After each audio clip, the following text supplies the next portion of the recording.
tienen su querer. Esta cumbia reggae llama al alegre pescador. Muy bien, señores, aquí estamos, nuevo bloque de 678. Vamos a ver el siguiente informe, tiene que ver con la crisis educativa que se está viviendo en Chile y en España. Lo vemos. Crisis educacional en Chile y España. Arranquemos por el país trasandino. Presidente, estaba viendo un video que ha circulado mucho por la red en el que usted llamaba a los jóvenes a tomarse el país, a tomarse los liceos, a pedir el cumplimiento de sus sueños y que si no son los jóvenes, ¿quién? Y que si no es ahora, ¿cuándo? Yo quiero invitarlos a que se tomen su país. Después de todo, es el único país que tiene y aportando lo que es tan propio de la juventud. El idealismo, la irreverencia, la rebeldía, los sueños. Y por eso quiero invitarlos a tomar los pinceles y a dibujar con sus propias manos el futuro de Chile y el futuro de sus vidas. Así tendremos un Chile como el que todos soñamos. ¿Cree que se lo tomaron muy a pecho o que usted está siendo víctima de su propio invento? Por supuesto, mire, la vida es una lucha entre la audacia y la prudencia. La prudencia son las canas, la experiencia que es necesaria. La audacia es la rebeldía de los jóvenes. Y por supuesto, todos los países requieren de ese idealismo, de esa audacia, de ese sentido de urgencia que ponen los jóvenes. Pero le hicieron mucho caso a ustedes, los estudiantes. Así que durante la campaña... ¿Cuál es el mensaje ahorita para ellos? Yo lo llamé a tomarse el país en un sentido literal, a tomarse el país en sus manos, a asumir sus responsabilidades, no necesariamente a tomarse físicamente las escuelas. Quiero invitarlos a que se tomen su país. Después de todo, es el único país que tiene. Ayer, mientras Piñera hablaba en la ONU, en Chile continuaban las multitudinarias protestas. Han sido miles los jóvenes que han salido a las calles a manifestarse en mi país a favor de una causa noble, grande, hermosa. Twitter de Giorgio Jackson, presidente Federación Estudiantil de Universidad Católica de Chile.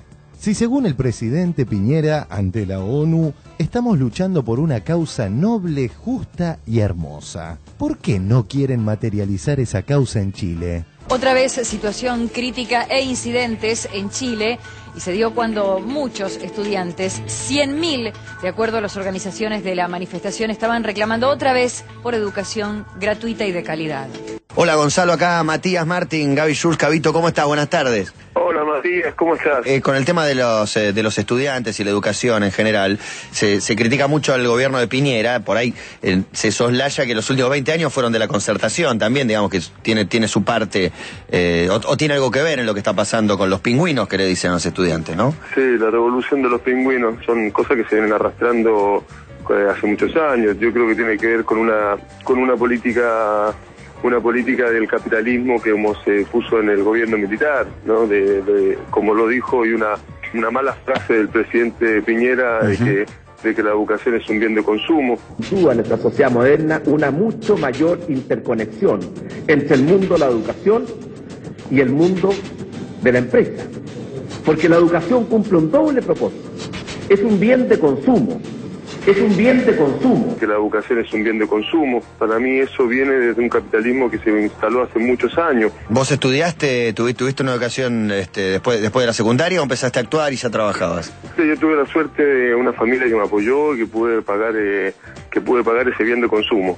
La universidad privada, mirala con la bronca que lo dice. Me parece que la política y el llevar un país no tiene que ver con el marketing. El marketing funciona para las grandes empresas y Piñera siempre ha demostrado ser un gran empresario.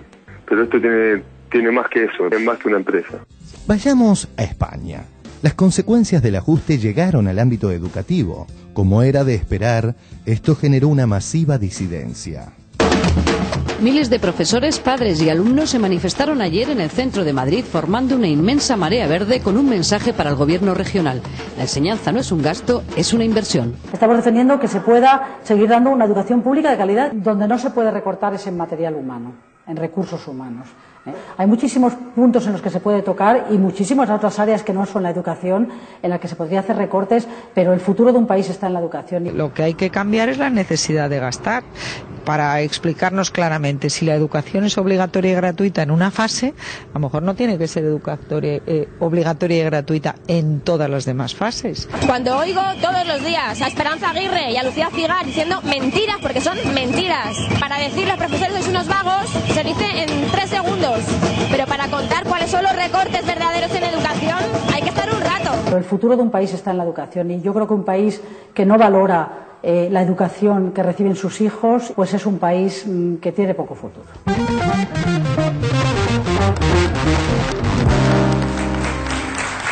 Bueno, muy bien.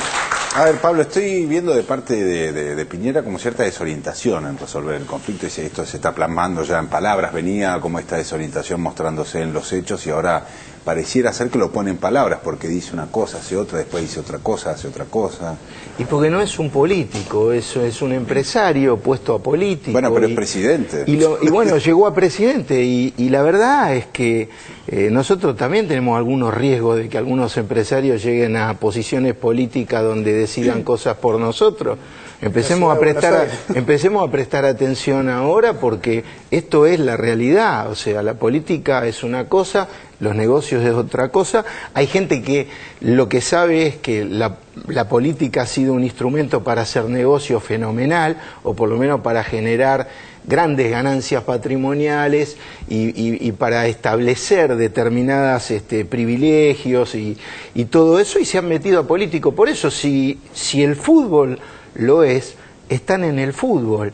Y miremos a Berlusconi, o sea, a ver, Piñera, Berlusconi, y bueno, y nosotros acá tenemos ya candidatos que están apuntando a eso, ¿no? Cintia, ¿cómo estás viendo lo de Chile? Estudiar en Chile significa endeudarse. Es tremendo. Una familia, un chico estudia 5 años y se endeuda por 15 años. Pero además, si tienen varios hijos, tienen que elegir cuál de ellos va a ir a estudiar. Esto genera una desigualdad dentro de las propias familias tremenda, muy dolorosa. Pensá que vos tenés 5 chicos y tenés que elegir 5, 3, lo que sean, y tenés que elegir cuál de ellos va a ir a la universidad porque no te podés endeudar por 15 años con 3 pibes. Y me hace pensar también a todas esas desigualdades y lo que está pasando en el conurbano bonaerense, por ejemplo. Hay universidades nuevas en el segundo y tercer cordón del conurbano, por ejemplo la de Moreno. Hay un dato impresionante que me enteré para el Día de la Primavera buscando información sobre los estudiantes. El 90% de los inscriptos en la Universidad de Moreno y en la de Avellaneda son primera generación de estudiantes universitarios. En el 80% de La Matanza, la Universidad de La Matanza tiene 40.000 alumnos. Claro. El 80% no tienen antecedentes universitarios en la familia. Por también. primera vez en su familia van a ir a la universidad. El 80% vive en calles de tierra. Eso es habla de una presencia de un Estado que distribuye. Y me parece que es lo que no está haciendo Piñera. Ahora, ¿cómo ves a Piñera en la resolución política de un conflicto que ya tiene totalmente instalado, digamos? O sea, hace 4 meses que está esto y no se sabe muy bien por dónde va a salir. ¿Cómo lo estás viendo? Los estudiantes no tienen límite. O sea, bien dicho, quiero decir, ¿no? O sea, valorativo. El estudiante se le va a plantar en la calle hasta que logren una reforma. Están pidiendo más derechos, están pidiendo acceder a la educación. Y algo que, digamos, la década del 90 también fue tremenda para Chile. Se municipalizaron las escuelas y eso generó la inequidad que tiene Chile. Me parece que Piñera está enfrascado en su propio concepto político. Desde su mirada empresarial, neoliberal, no entiende que el Estado presente está para distribuir. Le parece extraño el concepto de distribución. Me parece que está en una situación complicada. Bueno, pero tendrá sus compromisos también, Piñera. Pero por supuesto. No solo que no entiende. Claro, decir que no entiende dentro de la lógica de su marco político, por supuesto, pero además las universidades son un motor económico, las universidades privadas chilenas aportan a los principales diarios de Chile, están como auspiciantes de las universidades. Los bancos son dueños de accionistas de las principales universidades. Hay un entramado, como decís, económico que enmarca la política de Chile. Sí, lo que queda muy contradictorio es este discurso poético de Piñera, mientras la acción, vos decías al principio, que cambió. En realidad en la acción no cambió nada Piñera, este es el problema. Claro. Sigue haciendo lo mismo, digamos, siguen mandando a reprimir, mandando encapuchados para pudrir las marchas, sin dar una solución a los reclamos concretos. Lo que pasa es que la solución al reclamo estudiantil es directamente una puñalada al corazón del modelo, porque sistémica, claro, es sistémica, no es la resolución un reclamo de un grupo de jóvenes movilizados idealistas. Es decir, bueno, cambio la lógica del rol del Estado para garantizar derechos. A mí me interesa esta visión, ¿no?, de la cuestión de los modelos. Porque digo, por un lado tenemos a España, que ha elegido este modelo del endeudamiento y la financiarización del sistema político, una cosa que vivimos. A mí en el año 2001 me tocó conducir la Federación Universitaria de Buenos Aires y confrontar contra el modelo financiero en la educación, digamos, con López Murphy en ese momento, que trató de hacer un recorte presupuestario violento a la universidad, y digamos, los estudiantes reaccionaron, y duró una semana, y los estudiantes reaccionaron de la misma manera. Y cuando mirás Chile, que es el otro modelo, un modelo que, digo, hasta hace muy pocos días, cuando estábamos en las primarias, en algunos spots publicitarios aparecía como el modelo de ¿por qué la Argentina no puede ser como Chile? Porque digo, no hay que olvidarse las cosas. Alfonsín, aparecía él diciendo ¿por qué la Argentina no era como Chile? Tal vez por eso sacó el 12%, porque la gente sabe que en Chile tuvo términos de intercambio y un viento de cola que fue un vendaval. Los términos de intercambio en la Argentina mejoraron 1,5 veces. En Chile 4 veces el precio del cobre, que es lo que le da el financiamiento a la economía chilena. Y en ese contexto, Piñeira no pudo resolver el tema educativo y hacer que la educación sea gratis. Y la Argentina, en el mismo contexto, saliendo de una crisis impresionante, pasó de 2 puntos del producto a 6,4, creó un ministerio que pone en el eje de la política económica la ciencia y la tecnología, que es el Ministerio de Ciencia y Tecnología. Es decir, esto es la cuestión de los modelos y de lo que hay en juego cuando se discute de la política. Muy bien, señores, vamos a un corte, ya volvemos. Créditos Credicop. Arma tu crédito. Arma tu sueño. Banco Credicop Cooperativo. La banca solidaria. Yo no te creo nada, como